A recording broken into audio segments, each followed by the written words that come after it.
Hi, my name is Jared Carter, and I am making this video technically as a training video for my staff, but a lot of people in my mastermind and audience would benefit from this information as well. So I decided I'll record it in kind of in that fashion, both for them and everyone else that they might end up seeing this, practice owners and staff alike.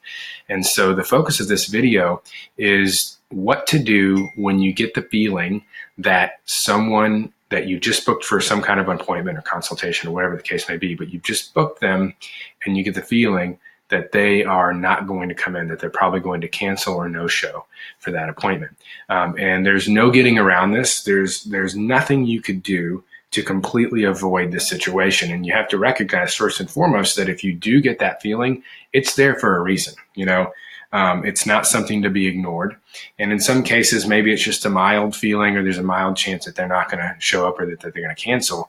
But usually if you get that sense to any degree, you really need to address it. And that's what I'm going to talk about in this video. But first, I want to preface this by saying that with pretty much any problem, if you're dealing with any kind of problem, which are, of course, as I say, just opportunities, you have to recognize that not in all cases, but in most cases, you could minimize or in some cases even eliminate the problem by looking at the previous interaction or the event that that preceded when you are having that problem. So in the case of cancellations or no-shows, we have to look at the entire patient life cycle, and those happen at many places along that cycle. So an example would be what we say on our website, what a referral source says to a lead or a referred patient, what they read on Google reviews. That initial interaction with the idea of your brand will affect what that person comes into pre-framed with mentally into that first phone conversation. And it's going to definitely have an effect on how that can go. And with a lot of skill, you can take even maybe coming in with the wrong ideas and you can turn that around and still have a great conversation and move them along the path really skillfully. But that will have an effect. Same thing if you're booking a free consultation in clinic after an incoming phone call or an outgoing phone call to a lead that was generated in some way. That phone conversation has a huge effect on the likelihood of that person, one, showing up or not canceling, but how likely they are to come in and end up at the end of that booking the next appointment, the full paid evaluation. Same thing, it doesn't stop there. A lot of people think that once you've booked that evaluation, you've sold the patient, right? Not true at all. And I think one of the things that I see my students probably need to work on the most when they start to get into having staff or multiple staff clinicians seeing patients that have to hammer away that we are never done selling our services and selling the next visit.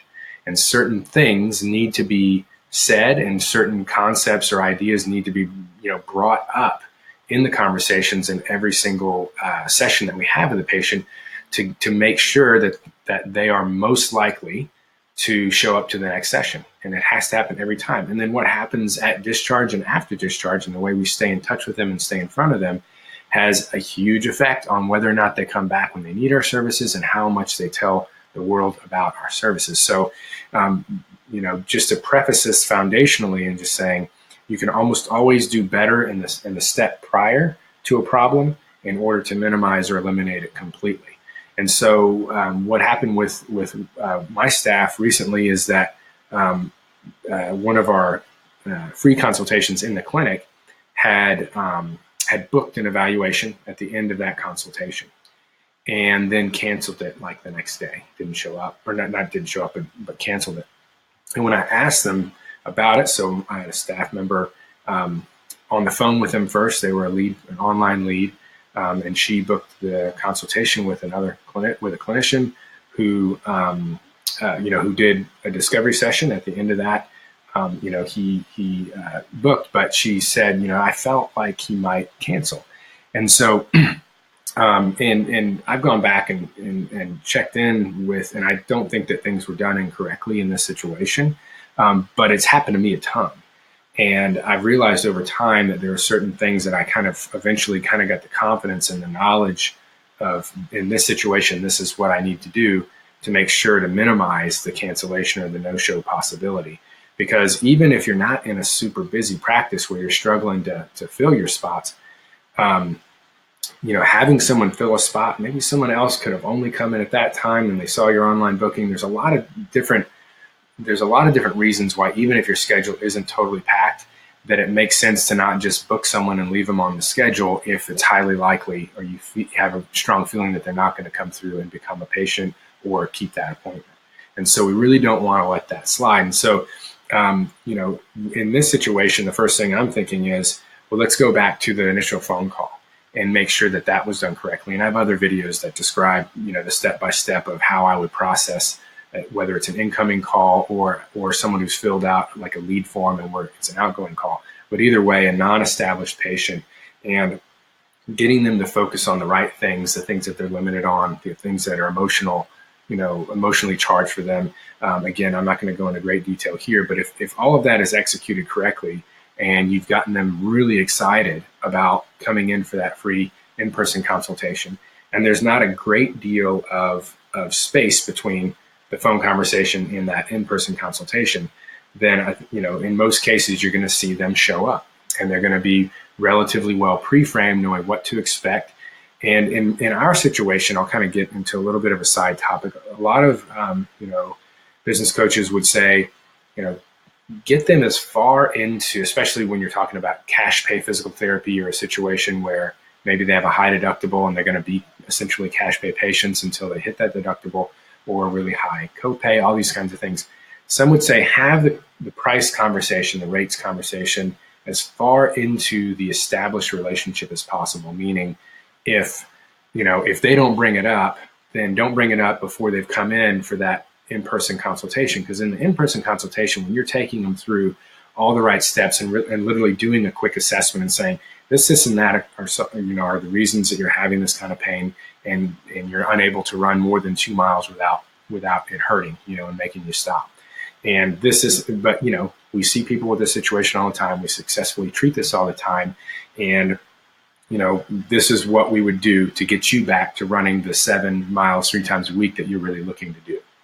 And so again, it's not just about the pain, but it's about it's limiting them from doing, and bringing that up, not in an overuse way, but bringing it up frequently enough where we're getting them to focus on why they're truly here, and what they ultimately, the result that we are going to get them is not just that you're pain-free running. It's that you can do the 7 miles 3 times a week, so that you don't go crazy by, at the end of the week, because you're so stressed out at work, and that's your outlet, that's your stress relief, right? And so those are the things that you have to uncover in those conversations, in the phone call and in the discovery session. And some would say that if you wait to have the pricing conversation until after you've had that in-person assessment, and you really have proven to them, like, look, or not proven, but, explain to them, this is treatable, we can get you back to what you want to be doing, you're going to get a lot more yeses there that might have said no's in the beginning. And I don't disagree with that. And if I were pushing for a lot of growth and needing to fill, a lot of gaps in our clinic's schedule, then I probably would be veering more in that direction. For me, though, I'd rather have fewer leads come in that are much more pre-qualified and ready to say yes, because we've already cleared with them what the rates are going to be if they want to become a patient after the free consultation. It's just 2 years from now, I might be doing it differently if something changes and I'm trying to fill schedules and grow the clinic. But right now, that's kind of how we do it, and that's how I'm training my staff to do it. So we try to have that conversation before they actually come in, and I try not to have my clinicians have to have that pricing conversation when possible. So in that first phone consultation, I do, just to repeat to my staff, I do like to get them through the entire conversation, get them excited about coming in, get them booked, and then just say, listen, because it hasn't come up yet, again, this consultation is 100% free. There's no obligations to become a patient. But we do like to let people know ahead of time, what our insurance and payment policies are. We're obviously 100% cash pay at my clinic. And so then we would say something like, we have most of our patients have insurance, and those that want to utilize their insurance can download our super bills and send them in as self-claims, and what you get back or what's applied to the deductible has everything to do with your plan. There are a lot of different ones out there. but all of our patients do pay us in full at the time of service. We have full hour sessions and half hour sessions. Our half hour sessions are $125. Our full hour sessions are $185. Is that going to be, I don't say, is that going to be okay with you? But I'll just, usually at that point, the best thing to do is just pause and just say, just see what they say, right? And if they are like, all right, great, no problem, let's do it, or they're already booked, and then that's great. But if you get that hesitation sense, that they might not show up, or they might talk themselves out of this, or if it comes up with a friend or family member, they might get talked out of it. Oh, but so and so, they'll take your insurance, even though they have an astronomical deductible. They're probably going to pay more or just as much. But there's a lot of things that can happen if you get that sense of hesitation after that pause. It's important to address it in that moment and just say, again, even though these are totally free, we have to limit how many of them we do and reserve them for people who are really, completely committed to coming in and figuring out what's causing their pain and keeping them from being as active, or playing their sport or whatever the case may be associated with that particular conversation. And for that reason, since I just noticed a little hesitation, I just want to make sure that, you are fully committed to coming in for the consultation, and that if we feel that we can help and you feel we can help, that the insurance policies and costs are not going to stand in the way of you getting the best possible care. And then you pause again, and we can, you can vary the way you say that. I mean, it comes out of my mouth in a lot of different ways. But the point being is that we have to just be really upfront and honest with them. First and foremost, just saying, look, I heard some hesitation there, and there's only a handful of these we can do each week. It's of course no cost to you, but there is a cost to the clinic, as far as not just money but also time. And we want to make sure that we reserve these, or imply that we reserve these for people who are really committed to getting to the bottom of what's going on, and that they're in a situation where they would likely be able to move forward with us, even given the cost and insurance policy, if they are confident that we can fix them, we can get them better and get them back to the thing that they're limited from doing. And so having that conversation in the front, if they're like, yeah, no problem. You usually, in this kind of, there's a lot of crossover between if you said that in a phone conversation versus the discovery session. If you notice that hesitation, the conversation is going to be relatively similar. It's just that if you're in a free consultation and you've booked the initial evaluation, which is a paid session, then it's like, you really, the same thing is just like, we really struggle to have enough space for everyone that wants to come get help with us. And I sense some hesitation, and I just want to make sure that you're 100% sure about having this appointment and about, working hard to get back to XYZ, or maybe not saying working hard, but, that you're fully committed to getting back to the goals that we discussed. Because like I said, I really think that if we resolve this, and that, we're going to get you there, a lot faster than, most other insurance-based options. And, but I just want to make sure that you feel completely comfortable with the plan at this point. And whether it's free consultation phone call or free consultation, you're having that conversation.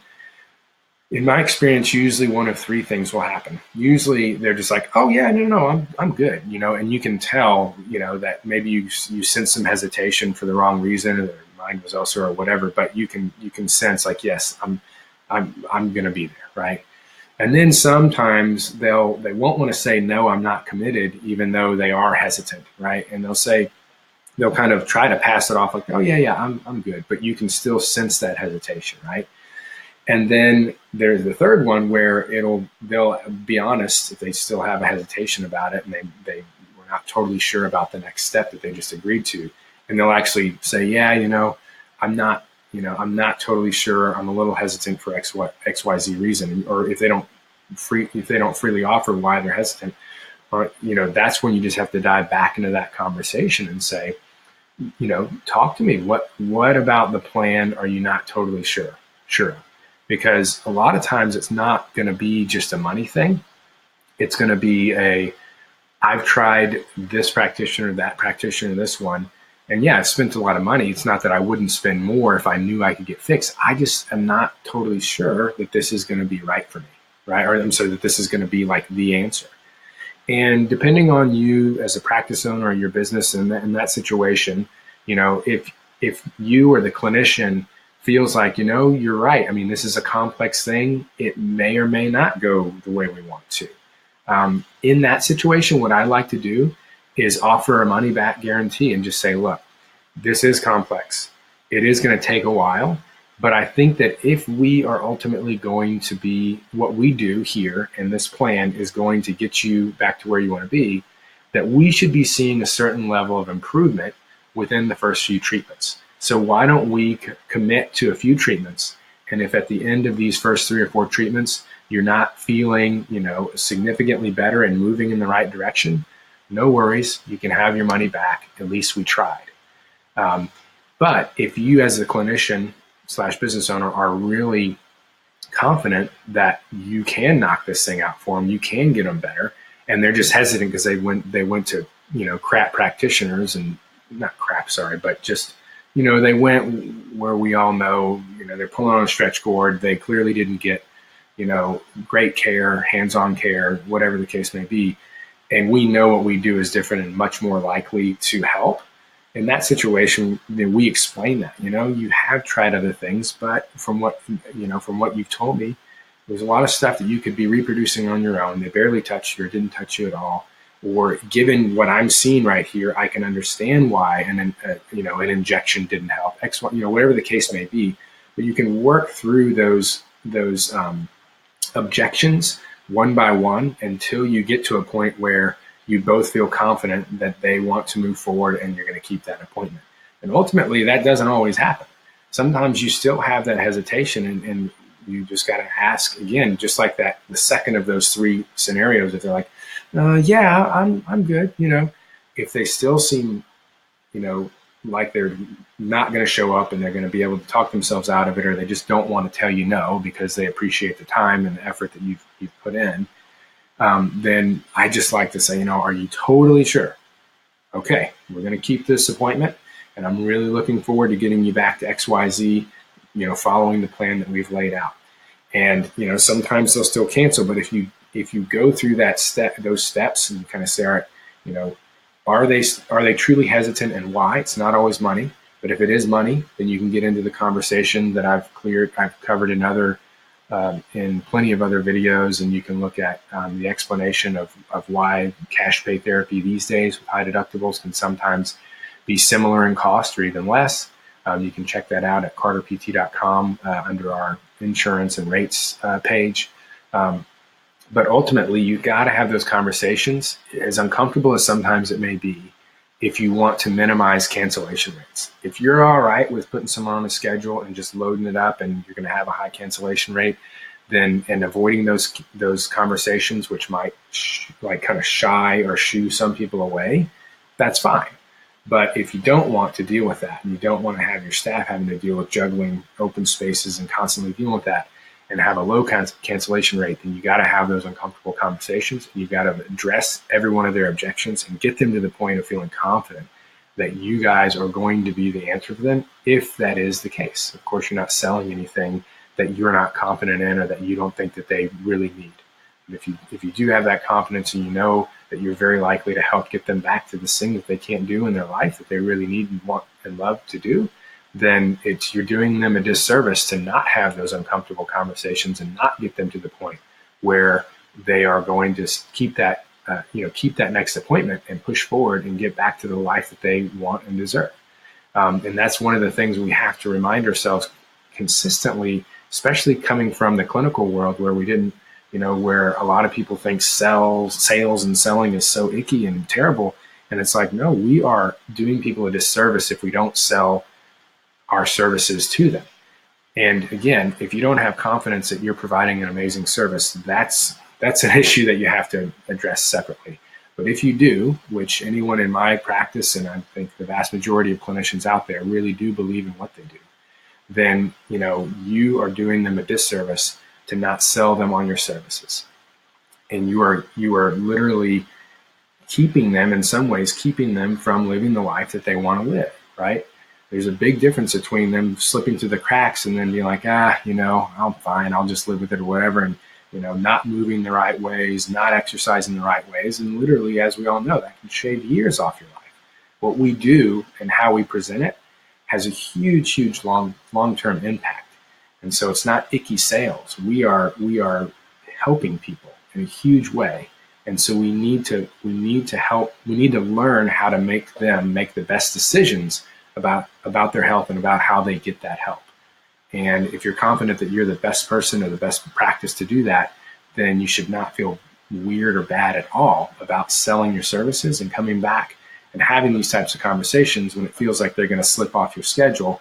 Because they slip off your schedule, who knows what happens after that point. They're probably not going to get as good as if they stayed on your schedule and continued to work with you. So sorry, I kind of went on and on about that, but I think it's important to address that because, like I said, there's usually something foundational under every problem. And I think one of the foundational issues in the clinical and private practice realm with people not doing a great job of keeping people on their schedule throughout a plan of care or converting leads into patients is this discomfort with sales. And so I like to bring that up a lot. And the fact that we are selling to serve them, we're selling to, in some cases, say, add years to their life if we get them back to exercising and living a healthy life again. So keep that in mind and know that that's what you're doing and you're not being a Nikki salesperson. If this ends up on YouTube or anywhere else, it may end up in my mastermind group. Any questions or comments, please add them below. And thank you to my staff for kind of dealing with all these training videos that are kind of framed as going out to my whole audience. I appreciate everything you guys do. And definitely let me know if you have any questions on this topic.